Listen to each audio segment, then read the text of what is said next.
Hello, everyone. Welcome back to session 2 of our little mini summit here for Digital Citizenship Week from the In-Learning Partnership. That's a collaborative between the Department of Education, the Learning Lab, and Keep Indiana Learning. I'm Lena Darnay. I am a learning architect with Keep Indiana Learning, and I am so thrilled to be here with Kyle Kline. He is known as the coordinator of digital learning in Twin Lakes and Monticello, Indiana, but to me, he will always be one of our Keep Indiana Learning digital learning coaches, a darn fine friend, an excellent golfer, and a wicked connoisseur of Mountain Dew. He is really fun to be around, and I'm so excited that you are going to share some quality tips on keeping our digital footprint nice and clean. And I will notice that Dwight is going to make sure that you stay on time and on task today. You got 20 minutes. Thank you, Mr. Schrute, right up there. Kyle, I'm going to hand it over to you. All right, well, thank you very much. Yes, Dwight is a stickler for time, so we don't want to waste any company time today. So we'll make sure that we definitely get into this presentation. I want to thank everybody for joining today. I want to thank Lena for having me as a part of Digital Citizenship Week this week. Digital citizenship is such an important piece of things that I do for my job. It's important for anything that so many people in schools, in business that they do. And we're going to hop right in here. We want to talk about leaving a good digital footprint. So as we said, my name is Kyle Kline. I'm the coordinator of digital learning at Twin Lakes School Corporation up in Monticello, up by Indiana Beach, if you ever heard of it, proving there's more than corn in Indiana. There's my email, and if you want to follow on Twitter, feel free to hit me up if you have any questions or want to continue the conversation at a later time as well. So we're going to start off here with what Common Sense Media talks about as 8 topics of digital citizenship. So when we discuss digital citizenship, it is much more than social media, but it's just our entire digital life. So we have our self-image, relationships, digital footprint, all these items through here. As you look through these different items, we are going to actually talk and focus on your digital footprint today. So, big question. What does your digital footprint say about you? So when we talk about our digital footprint, that is, it's such a wonderful thing. We have these devices right here that we can do almost anything. I could be close to running my entire job off of just off using a smartphone, just attaching a keyboard to it, and I could get almost all my entire job done. Don't tell my bosses. But anyway, when we talk about technology, it just gives students and adults so much more options to be available, to learn 24/7, to make sure they are connected, because that's such an important piece of feeling connected, whether it is to people which is who you should really be connected with, or somebody that you make a connection with through either educational purposes or professional purposes. Those are the people you want to be connected with. Those people could probably be checking your digital footprint. I know in my previous position, I was in charge of hiring for a paraprofessional position at my previous employer. And the first thing I would do is I would check their Facebook status. I would check their profile. I would see what they would have listed as their profile. What are some of their likes? What's in their images? And these are things that we sometimes forget about. I am real excited that Facebook came out after my college days. I had a wonderful experience in college. You could probably ask my father. We talked about some of those experiences. And so what our students really need to keep in mind of is, what are they posting? What are they putting online that could come back to them later? This past week, there's an NFL coach that was actually fired from his job from emails that he sent 7, 8, 9, 10 years ago. And this guy is making millions of bucks. And he got fired for something he did years ago.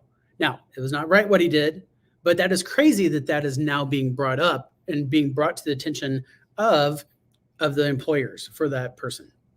So along with doing oversharing, we discuss cyberbullying as well. But something that sometimes we don't think about is how much is too much screen time. I have 3 children of my own. I have a 3rd grader, 6th grader, 9th grader, and they either have smartphones or tablets. And we have it set up though where they have time limits, because I don't want to come home from work.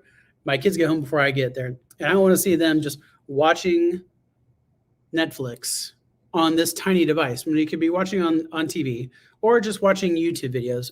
My son likes to watch YouTube videos of other people playing video games. I don't get it, but he does. He enjoys it. So we put limits on those things. And so, that's one thing to consider. How much time is too much time on a screen? So we are going to discuss social media.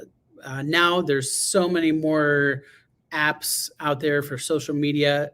It's difficult to stay on top of all of them. We have the Twitter, Facebook, Instagram, TikTok, Snapchat, the WhatsApp. There's just a ton of different options out there for adults and some of our students. So let's discuss some do's and some don'ts with your social media. And I'm actually going to start off with a lovely video from Ellen that she has. This will be a short 1-minute video kind of explaining what I'm trying to talk about here. All right, here's my question. How many of you are on Facebook? A lot of you on Facebook? I don't know what's going on with this timeline thing that's going. I don't like it because it makes it harder to go through the pages. And it's what I've been doing all day long before you got here. I needed to see who was coming to my show. I want to show you what I found from some of you folks here today. Where's Jared Hansen? Where are you? Jared? There's that vote of confidence that I'm looking for. Hello. So do you have any compromising photos that you think I might not want to see? Not that I know of. Really? I just want to ask you about this particular photo right here. You're talking to someone. No. Let's zoom in on this little area right here.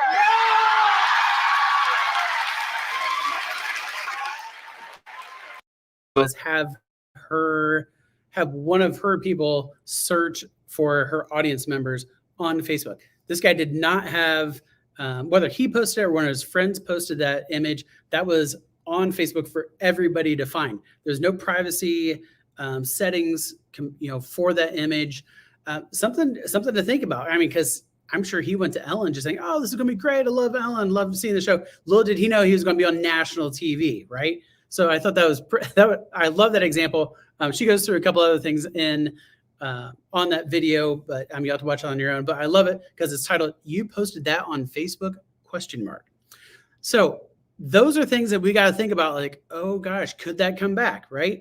So what we want to share with a lot of our students and those of us that have students, my oldest, like I said, is a 9th grader, and we want to make sure anything she puts on social media cannot come back to her, because what a recent survey said was that, there we go, sorry about that, Bill, 500 of the top colleges in the US are checking students' social media. They're going through and they're looking for anything that might give them some inkling that, the character of this person is not somebody that we really want to represent our university.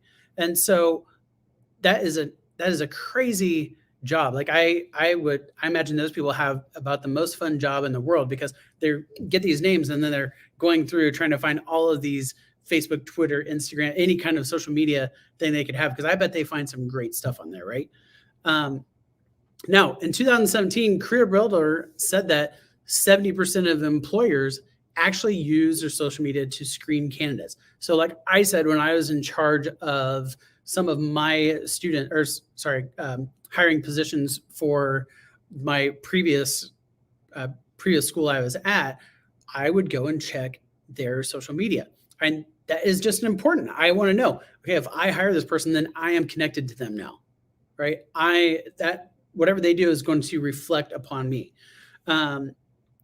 According to the same survey, about 38% of college applicants were denied their entry because of what they had on their Facebook. I mean, 38%. When you think about that, that's over a third of kids. That is just when you're talking about like thousands and thousands of kids that are applying every year, they may not get into their first pick of university because of something they may have posted. And something else to think about is, when we showed that video from that guy from Ellen, that may not be something he posted on his Facebook, but that's something that somebody else posted. That goes to your digital footprint. So even if you did not give somebody permission to post something, then they can, that still goes to your digital footprint. I will be honest. I have a couple friends that like to post things on my Facebook. I'm like, dude, you just cannot put that on there, because they'll be mad, because I will, as soon as I see it, I will delete their comment, and they'll be like, why'd you delete my comment? I'm like, I can't have that on my Facebook. Like, even though it's personal and it doesn't relate to me with my job, I'm still like, I don't want that on there, because I don't want that to reflect bad on me, whether it's a joke, whatever it is. I'm like, just send it in a text. Okay, I might chuckle then, but not on my Facebook. So really important to make sure that your footprint, your everything that you put out there, or that your friends put out there, is something you would be comfortable having. So there's nothing wrong with asking your friends, please don't post that. Okay, nothing wrong with that at all.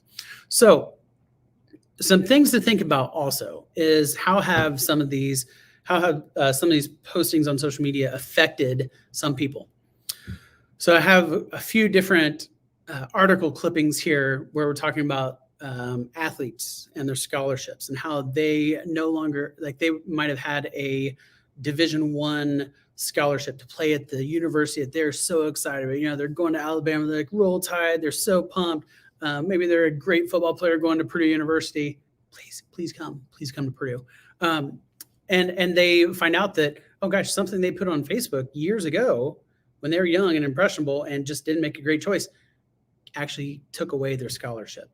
It is crazy what happens to some of our students because they are not thinking in advance, right? They're not thinking down the road. And I think that with that NFL coaches firing the last week, that's going to open a lot of eyes for a lot of our people.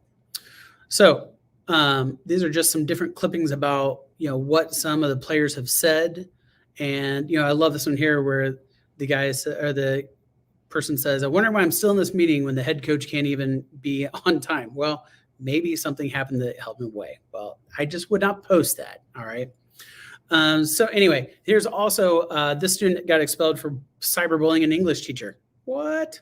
You gotta be kidding me. You mean kids put negative things about teachers out there? That's so weird. I can't imagine that ever happening. It's hurting kids for academics also. All right. So let's think about this. Have you ever tried Googling yourself? That would be interesting, right? Well, guess what? Yours truly did. So when I went to Google, just typed in Kyle Kline, didn't type in where I'm from or anything, just typed in my first and my last name. And this is what popped up on the results. So number one, I'm excited because this is a prep baseball report. Thanks for the bell. I was excited because it says I'm 6'2". I was really pumped because I'm only 5'9", but I was excited when I saw that because I thought I grew, but I didn't. Next up is actually my Facebook profile. And then third, look, what's the third thing? Oh my gosh, it's my friends from Keep Indiana Learning. How exciting is that? So then I decided, well, I wonder what images pop up. So I checked on my images and I'm like, well, okay, not bad, right? In fact, there's a picture of my son and I were out golfing. This is from a few years back. So this is a while, but this used to be my Twitter picture. Actually, it might still be.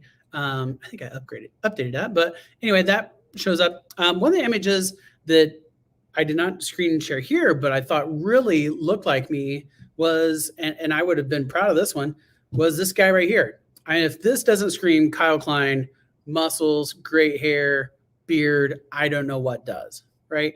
But this was actually like number 8 on the images when I searched my name. So kind of crazy, right? Try Googling your name, see what happens. We're talking about social media. I also had a nice little short clip here. I'm not going to go through it due to time, but it was the Devious Licks Challenge from TikTok. I'm sure that your school or a school in your corporation may have had some kind of instances where there were soap dispensers being taken from the bathrooms. There's damages. I laugh at the soap dispensers because, I mean, ours are gone anyway. Like before TikTok was even around, the kids were knocking them out. I'm like, I have no idea why they're doing that. But now kids are recording themselves doing it. You might as well put some handcuffs on them and take them to jail right away, because there are kids that are getting prosecuted for damages they're doing to their schools, because they're doing more than soap dispensers. I've seen bathroom stalls knocked down. I've seen urinals taken out, like pictures of that. And I'm like, why would you ever take a video of this and then post it for others to see how cool you are? Not very intelligent. But those are the types of things that our kids are doing. And we got to make sure that we are educating them on, not only is this not a great idea, you just gave yourself up, right? You just gave yourself up. So we're not going to watch that due to time. But think about all those negatives with social media. There are still so many great positive things that we have with social media. The gentleman that was the student that was just tried for the shootings in Parkland. Well, those kids came together and they were banding together using social media. The survivors were trying to help out and get a movement going for that. We have like the pipeline that was out in Dakota, like for the Sioux tribe. We have, my boy Jimmy Fallon, who has, I love it when he has misheard lyrics, or some of his other hashtags he has through his Twitter. And it's just hilarious. And that it makes me laugh. It gives me some good chuckles, right? And then of course our favorite 11, my kids love Stranger Things. And, this is just funny because Ego actually tweeted us out saying, "You're not the only one that loves Egos." All right. So I thought that was pretty funny that they took this image and shared it out. Along with that, social media can be used to promote. I love Some Good News. When that came out during the pandemic, I followed it on Twitter, Instagram, Facebook. I love watching these videos of people doing good for others. This was a really neat video where the last run in Chicago Marathon was getting a police escort and it was this older gentleman that I kudos to him, because there's no way I could ever run like this. There's this guy on TikTok that was dancing with his son because his kid's cancer free. And man, that just gives you all the feels. I'm getting choked up now just thinking about it. If that was my son, and then we also have students that are doing a lot of neat things that should be promoting the great things they're doing for others. It doesn't have to be a way to like make yourself look better, but it is just neat to be able to share the cool things that our kids do and share those out to our friends, to the world, however you want to do that. So we're going to finish up here with how can you protect yourself online. Number one thing is like limit what you share. My wife yells at me because if we, when we go do something, I might post a picture, but usually I wait till the next day, or if we're on a week-long vacation, she's like, "Oh, Mr. shares a lot here." I'm like, I really don't share that much, but I never share where I am at that time. That's just one of those things that you might want to protect yourself, especially if you are out of state, like on spring break, sharing your pictures. Okay, hey, that just tells people, hey, come on in. My house is free. Go ahead, take whatever you want, right? Well, you can't do that to me because I have a couple dogs and a dog sitter. So also use your privacy settings. That's very important. Make sure you know who is following you. Don't just let any person follow you. Restrict that. So it's people are being asked to follow you on social media. Next up, delete any old or extra accounts that you are no longer using. Old email addresses, get rid of them. If you have multiple Facebook accounts, my mom has 4 because she always likes to get hacked. So I'm like, Mom, just delete those, okay? Or contact Facebook to get rid of those, except for the one that you are right now. Third one, no oversharing. Oh my goodness gracious. I have some friends, love them to death, but they are sharing a whole lot that I don't need to see and that I don't need to know about. You can keep some of your stuff private. All right. Fourth, second to last, check out yourself online like I did. I had those, I'm a 6'2" baseball player. I'm pretty pumped. I'm tall. I'm real strong and got a great beard and great hair and everything. That's not Kyle Kline. Sorry, that's not this Kyle Kline. And then finally, if you recommend to your kids and even for you as an adult to set up a second email account. You don't want to use your work email for things that are personal. Okay, even though I have an education account, I don't like to use it for when I'm contacting my children's teachers. That's just, you should have a second one for that. Keep your school and your private life separate. Set up that second account. Recommend that to your kids too as they get older. You need to separate business and anything you do personal. So with that, I'd just like to thank you all very much for joining today. Hopefully there's some good tips and tricks here to help you out. Let's keep the conversation going. Definitely make sure you keep following along with today's live streams all the way through 4. I know that Keeping On Learning is doing a great job pushing out and promoting digital citizenship awareness and resources. Same thing with the Indiana Department of Education and the Indiana Learning Lab. Just take advantage of those and start sharing that with your colleagues at school and your students as well. So with that, thank you very much. I greatly appreciate it. Thanks, Kyle. That was so fantastic. I was taking a lot of notes. We had a lot of people just like shouting out that you were doing the right thing, getting rid of old hacked accounts, making sure that you don't use your work email for private things like online banking. And we've always had so much to learn. And I think this was a really powerful, quick way to get a refresher and some new good information about some of those latest privacy settings, updating your location so it doesn't always share. So good. Always learn stuff from you, Kyle. Thank you so much. I appreciate it. Thank you for having me. Yep. And we'll be back at the top of the hour, 2 o'clock. Jessica Zepek, another digital learning coach, is going to share with us about staying safe and secure when you're selecting those online tools. So we will see you then. Thanks, guys.